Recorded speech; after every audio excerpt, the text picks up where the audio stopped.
Bonjour et bienvenue dans cette nouvelle vidéo où nous allons faire la différence entre certaines fonctions de base Excel. Voici une liste de fonctions de base en Excel qui sont parfois méconnues, mais dans certaines situations ou dans certains contextes, elles sont très intéressantes ou très importantes. Par exemple, nous allons commencer par la fonction NB. On dit que c'est une fonction qui permet de déterminer le nombre de cellules d'une plage contenant des valeurs numériques. C'est une fonction qui nous permet de compter dans une colonne. Pour savoir, il y a combien de valeurs numériques. Donc, elle ne s'applique que lorsqu'il s'agit des valeurs numériques, des chiffres ou des nombres. Par exemple, dans cette colonne prime, je vais compter combien de fois il y a des cellules qui contiennent des valeurs numériques. Déjà, je vois qu'il n'y a que des valeurs numériques. Je peux faire un comptage pour savoir il y a combien de cellules ici. Je vais dire égal NB. Je clique sur la touche tabulation. Je sélectionne. Et directement, j'ai 9 cellules dans cette colonne. Par contre, quand je viens ici dans la colonne sexe,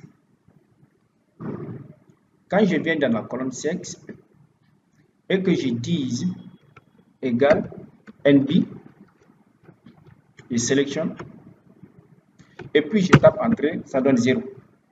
Puisque c'est une fonction qui nous permet de compter, mais lorsqu'il s'agit d'une colonne contenant des valeurs numériques, ici c'est test. Donc si c'est test, on fait appel à une fonction qu'on appelle NBVal. La fonction NBVal détermine le nombre de cellules d'une plage qui ne sont pas vides. Donc la seule condition est que la colonne ou la plage ne contienne pas de cellules vides. Si elle contient des cellules vides, ces cellules vides ne seront pas comptées. Elles ne seront pas prises en compte. Que le contenu soit textuel ou contient des chiffres, elle s'en fiche. Donc, je vais dire égal NBVal, le nombre de valeurs, tabulation, et je viens sélectionner toute cette colonne, je tape entrée. Effectivement, 9. J'ai 9 cellules non vides dans cette colonne. Je vais appliquer la même fonction à cette colonne prime qui est là. Égal NBVal. Je sélectionne toutes les valeurs, je tape entrée. Effectivement, NBVal est une fonction qui est valable et pour des colonnes qui contiennent des textes, mais également pour des colonnes qui contiennent des chiffres. J'espère que ça c'est clair. La fonction NBVal, elle permet juste compter le nombre de valeurs. Que ces valeurs soient textes ou chiffres, elle s'en fiche. Bien, la fonction suivante, c'est la fonction NBC. Je l'avais abordée dans une de mes vidéos. C'est une fonction qui détermine le nombre de cellules non vides répondant à la condition dans une plage. Elle permet de compter selon un certain critère. Donc, c'est une fonction qui nous permet de compter, mais selon un critère. Partout on dit si, cela veut dire c'est un critère ou une condition, une seule condition. Par exemple, dans mon tableau encore, je veux compter, par exemple, ici, il y a combien de femmes ou il y a combien d'hommes. Donc, je vais dire égal NB.ici. La plage ici, c'est la colonne concernée. On me demande de compter le nombre d'hommes et je vais me demander dans quelle colonne du tableau je peux trouver. Homme, c'est ici la colonne sexe, donc elle devient automatiquement ma plage cible. Je mets point virgule et qu'est-ce que j'ai besoin dans cette colonne que j'ai sélectionnée? C'est homme. Je clique sur toi pour ouvrir les guillemets. J'écris carrément homme. Je respecte l'orthographe. Puis je ferme les guillemets. Homme ici, c'est mon critère ou ma condition, c'est dont j'ai besoin dans cette colonne. Homme, je l'écris intégralement puisque dans la colonne, c'est écrit comme ça. Je tape entrée. 6. Dans cette colonne, il y a 6 hommes. 1, 2, 3, 4, 5. Et c'est le 6e homme. Ensuite, avec la même condition, je vais compter il y a combien de femmes. Je clique sur la touche tabulation. Toujours la même colonne qui est cible, avec ou sans l'entête, ça n'a pas d'impact puisque la condition indiquée déjà, mais pas l'entête. Je mets point virgule. J'ouvre mes guillemets. Femme, je l'écris intégralement puisque c'est écrit comme ça. Je ferme les guillemets, je tape entrée. Je peux ne pas fermer la parenthèse et elle va se fermer automatiquement. Donc, dans cette colonne de ce tableau, on n'a que 3 femmes. Et quand je compte 1, 2, 3, il n'y a que 3 femmes. Bien, dans le même tableau, je vais essayer de compter il y a combien de personnes, il y a combien d'enregistrements. J'ai enregistré combien de lignes dans ce tableau. Je vais me servir d'une autre fonction. Également, je vais utiliser la fonction NBVAL. La fonction NBVAL pour compter l'effectif total. Je peux utiliser également ici la fonction NV puisque je vais juste compter le nombre de lignes. Et s'il s'agit déjà d'une colonne qui n'est pas vide, que la colonne contienne du chiffre ou test, ça n'a pas de problème. Pourvu qu'elle ne soit pas vide, qu'elle n'ait aucune cellule vide. Mais souvent, moi, je préfère la fonction NBVAL. Voilà. Je fais appel à la fonction NBVAL. Sinon, je peux bel et bien utiliser la fonction NB tout court en l'appliquant à la colonne prime ou la colonne cotisation. Mais moi, je préfère NBVAL. Je vais compter le nombre de valeurs. Et ici, peu importe la colonne ici, je peux sélectionner la colonne prime, la colonne cotisation ou la colonne sexe, pourvu qu'elle ne soit pas vide. Si elle est vide, ce vide-là ne sera pas pris en compte. Donc, je choisis, par exemple, je prends prime, la colonne prime, et puis je tape. Il y a 9 enregistrements dans ce tableau, dans la colonne, ou dans ce tableau, puisqu'il n'y a pas de cellule vide. Bien, manquant, est-ce qu'il y a des colonnes qui contiennent des valeurs manquantes ici? Je vais vérifier, égal. Je fais appel à la fonction NB-vide. NB.vide. Est-ce qu'il y a des colonnes qui contiennent des cellules vides dans mon tableau? Par exemple, je vais vérifier si dans cette colonne, prénom, je sélectionne avec ça en tête, et puis je tape entrée. 0 cellule vide. Cela veut dire qu'il n'y a pas d'élément manquant ici. Et quand j'essaie d'effacer, par exemple, cette ligne, cette cellule, directement, elle commence à compter. Elle commence à compter. Donc, dans la colonne que j'ai sélectionnée, il y a 2 cellules vides. Bien. Ensuite, une autre fonction de base et qui peut être très utile dans certaines situations, c'est la fonction gauche. C'est une fonction méconnue. Fonction gauche, ce n'est pas connu par tout le monde, probablement. Donc, c'est une fonction qui permet d'extraire un certain nombre de caractères à gauche d'une chaîne de test.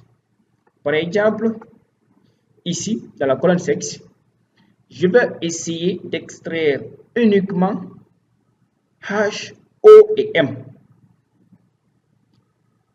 H, O et M. Donc, j'insère une colonne entre les deux, sexe et prime. Je dis par exemple, je vais donner un nom à ma colonne. Je vais dire par exemple ABR pour dire abréviation. Donc, ici, toutes les valeurs qui se trouvent ici, je vais extraire à gauche de chaque valeur 2 caractères ou 2 lettres. Donc, pour homme, ça sera HO et pour femme, ça sera FE. Donc, je vais me servir de ma fonction méconnue par certaines personnes qui est gauche. Voilà. Test. Le test ici, c'est ça. Nos caractères. Donc, je veux extraire combien de caractères à gauche de ces tests que j'ai sélectionnés. Je veux 2. Donc, j'écris carrément 2. juste deux options. Première option, c'est test. Vous lui indiquez le test. Et deuxième option, c'est no car, c'est le nombre de caractères à extraire à gauche du test que vous avez sélectionné. Je tape entrée. Automatiquement, ça sort HO. Et je vais incrémenter. Voilà. Donc, j'ai extrait à gauche de ce test juste deux caractères. Je peux faire l'inverse. Je vais encore insérer une autre colonne pour dire ABR2, abréviation de par exemple. Cette fois-ci, je vais prendre à droite du même test deux caractères. Je vais faire appel à ma fonction droite. Toujours les deux mêmes options. Le test ici, c'est encore 101, point virgule. Je vais extraire cette fois-ci à gauche de ce test combien de caractères? 2. Encore. Normalement, pour homme, ça doit sortir ME. Également pour femme, ME. Normalement, parce que homme, homme, femme, femme. Je tape entre ME. Je vais incrémenter. Tout est ME.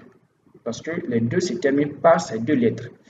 Voilà, c'était juste une manière de vous montrer cette fonction qui paraît un peu méconnue pour certaines personnes.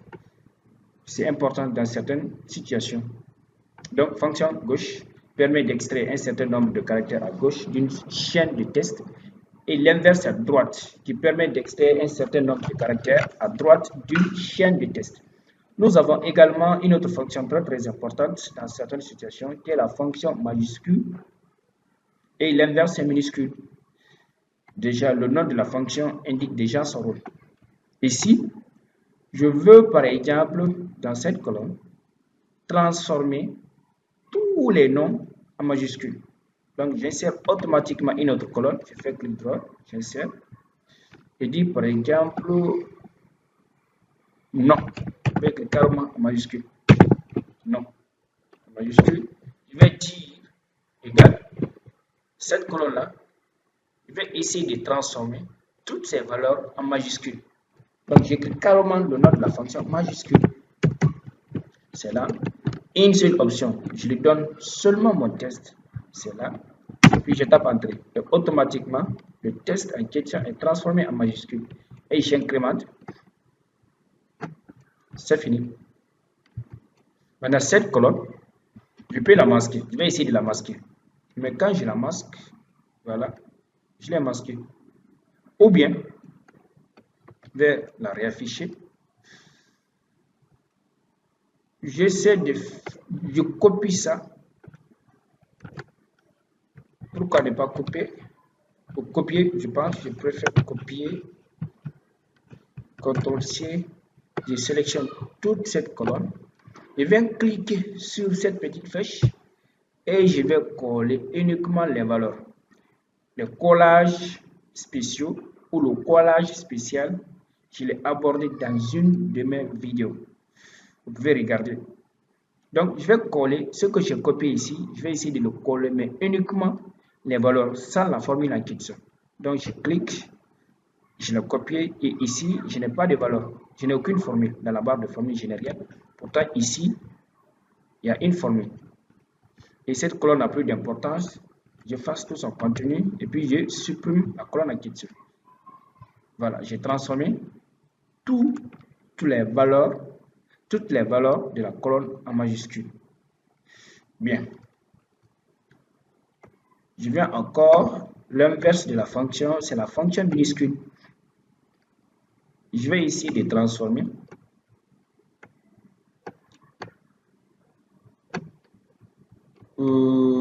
Par exemple, je prends la même colonne. Fais clic droit, insérer, je vais encore écrire cette fois-ci en minuscule. Je vais dire encore égal, minuscule carrément. Minuscule carrément. Je lui donne seulement mon test qui est là. Puis je tape entrée. Tout est transformé en minuscule. Je vais incrémenter. C'est fini. Je peux copier la même colonne, CTRL-C, et je clique ici, je vais voir si ça va marcher. C'est que je copie, même endroit, j'essaie de coller là-bas. Clic droit, coller uniquement les valeurs. Voilà, est-ce que c'est parti? Bien, ça a marché, il n'y a plus de formule. Je ne colle uniquement les valeurs. Voilà, donc ici, j'ai transformé en majuscule et ici en minuscule. Les fonctions gauche est plutôt fonction majuscule, c'est une fonction qui nous permet de transformer un texte en majuscule et l'inverse c'est minuscule. Ensuite, une autre fonction méconnue mais qui peut être importante dans certaines situations, c'est la fonction non propre. La fonction non propre, c'est une fonction qui nous permet de transformer la première lettre d'un texte en majuscule. Donc, je viens dans ce tableau encore, le nom qui est là, je vais encore insérer une autre colonne. Qu'est-ce que je vais donner comme nom à cette colonne? On peut par exemple dire nom 2. Le nom qui est là, je vais transformer la première lettre en majuscule. Le T de Traoré en majuscule, le K de Keita en majuscule également. Et pour le faire rapidement et facilement, je vais faire appel à la fonction non propre. C'est ça l'utilité des fonctions en Excel. C'est pour automatiser les tâches. Donc j'écris carrément non propre. C'est là. C'est collé. Je clique une seule option. Je lui donne mon texte uniquement. C'est là. Puis je tape entrée. Et voilà, automatiquement, le début de la lettre est transformé en majuscule. Je vais incrémenter vers les autres. Et voilà, c'est fini. Donc, la fonction non propre, c'est une fonction qui nous permet de transformer la première lettre en majuscule, comme l'indique son nom, non propre. Vu que c'est un nom propre, donc, première lettre majuscule. Une autre fonction méconnue, convertir. La fonction convert. C'est une fonction qui nous permet de convertir un nombre d'une unité à une autre unité. Par exemple, dans cette colonne, dans ce tableau, je vais essayer de voir combien d'heures, 3 heures correspond à combien de minutes par exemple. 3 heures correspond à combien de minutes? Ici, heure, carrément. Ici, minutes. Donc, le résultat doit être en minutes. J'écris égal carrément convert cette fois-ci. Convert, pas converti. Convert. Je clique sur tabulation. 3 options. Première option, c'est le nombre. Je vais lui donner le nombre. Le nombre ici, c'est 3. Je clique dessus. Point virgule. Les options d'une fonction Excel sont toujours séparées par un point virgule. Rappel. À moins que le logiciel ne soit enregistré en anglais. Dans ce cas, vous prenez virgule. Donc, je lui ai donné le nombre. J'ai mis point virgule. D unité à unité. Quelle unité? Ici, je cherche HR ou hour, c'est-à-dire heure en face. Donc, HR carrément. Je vais chercher pour voir si je ne me suis pas trompé. Je cherche heure. Effectivement, c'est là. Donc, je double-clique dessus. Sinon, je le mets entre guillemets. J'ai le choix. Soit je viens double-cliquer dessus ou bien je mets HR là entre guillemets. Je préfère double-cliquer dessus. C'est là. Automatiquement, les guillemets apparaissent. Point virgule. À quelle unité? Je vais convertir les 3 heures là, les 3 là, de heures en minutes. Donc, 3 heures correspond à combien de minutes? Je lui ai donné le nombre. Ce nombre-là, son unité, c'est heure. Et je vais convertir en minutes. Donc, je viens, minute ici, c'est MN. Je double-clique carrément dessus. Et puis, c'est sorti. Je tape entrée. 103 heures égale 180 minutes. Je vais, par exemple, essayer 2 heures 120 minutes. Je sais, par exemple, 1 heure 60 minutes. Exactement, c'est ça. 1 heure égale à 60 minutes. Je vais voir, par exemple, 5. 30 minutes. Donc 0,5 heures égale à 30 minutes. Je prends 5 par exemple. 5 heures, 300 minutes. Bien. Une autre fonction importante, c'est la fonction ABS, absolue. En intégralité absolue. C'est une fonction qui permet de transformer une valeur négative en valeur positive. Par exemple, ici, je vais essayer de faire la différence entre prime et cotisation. Pour trouver par exemple net. Juste un exemple, je dis égal ça moins ça. Peut-être que je vais trouver des valeurs négatives. Bien, j'incrémente. J'ai des valeurs négatives ici. Et moi, ça ne me plaît pas. Et pour ne pas venir ici, pour que ces valeurs-là apparaissent, sans ceci moins, je vais utiliser une autre fonction qui est ABS, absolu, égale ABS. Une seule option, je lui donne le nombre. Puis je tape Entrée, c'est fini. Et ces 1000 là n'ont plus de signe négatif. J'incrémente. C'est fini. Donc voilà les fonctions de base Excel qui sont très importantes